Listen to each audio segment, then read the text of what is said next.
समाधान सरवणकरांकडून शिवसेना भवन चौकामध्ये लावण्यात आलेलं बॅनर आता महापालिकेने काढलंय। कारण बॅनर काढलं नाही तर मनसे स्टाईलनं बॅनर उतरू असा थेट इशारा मनसैनिकांनी दिला होता।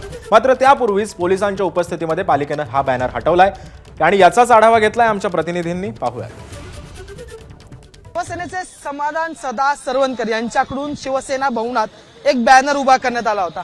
हा माझ्या मागे असणारा हाच तो बॅनर।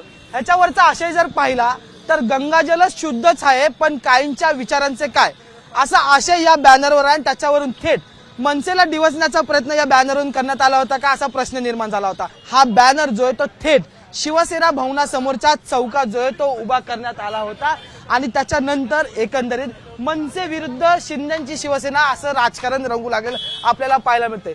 याच्यात आता महानगरपालिकेने मध्यस्थी करून हा बॅनर उतरवण्याचं काम जे ते सुरू झालेलं आपल्याला पाहायला मिळतं। संपूर्ण बॅनरवर जर पाहिलं तर एकनाथ शिंदे यांचा सुद्धा फोटो आपल्याला पाहायला मिळते।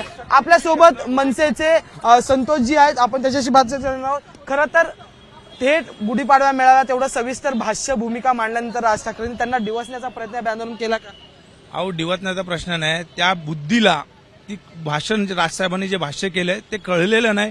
ही बालिश बुद्धी आहे, यातनं कळतं। मोठा बॅनर आणि बुद्धी लहान ह्याचं ज्वलंत उदाहरण त्यांनी इकडे लावलेलं स्वतःचं। दादर, माहीम आणि प्रभादेवी या बालिश बुद्धीतनं मुक्त झालंय, हेच हे मोठं कारण आहे। तर खूप जणांचा मृत्यू झाला तर त्याच्यानंतर हा बॅनर पण एकदम महत्वाचा चौक आहे। या ठिकाणाहून गाड्या शिवाजी पार्ककडे जातात, माहीमचा रस्ता आहे, त्या ठिकाणी एवढा मोठा बॅनर लावणं कितपत उचित आहे?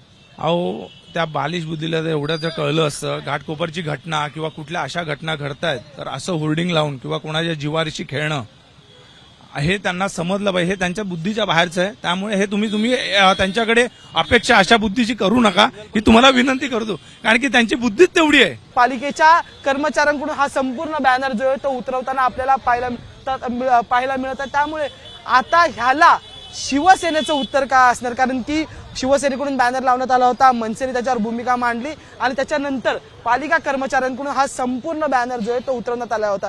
आता नेमकी शिवसेनेची भूमिका काय असणार आहे? कारण की सकाळीच नुकता हा बॅनर जो आहे तो लावण्यात आला होता आणि त्याच्यानंतर आता हा बॅनर जो आहे तो संपूर्ण पद्धतीने उतरवलेला आपल्याला पाहायला मिळतो। त्यामुळे याच्यात शिवसेनेची भूमिका काय असणार हे पाहणं महत्त्वाचं ठरणार आहे। व्हिडिओ जर्नलिस्ट प्रशांत मानेसह मी अजय माने, एबीपी माझा, मुंबई।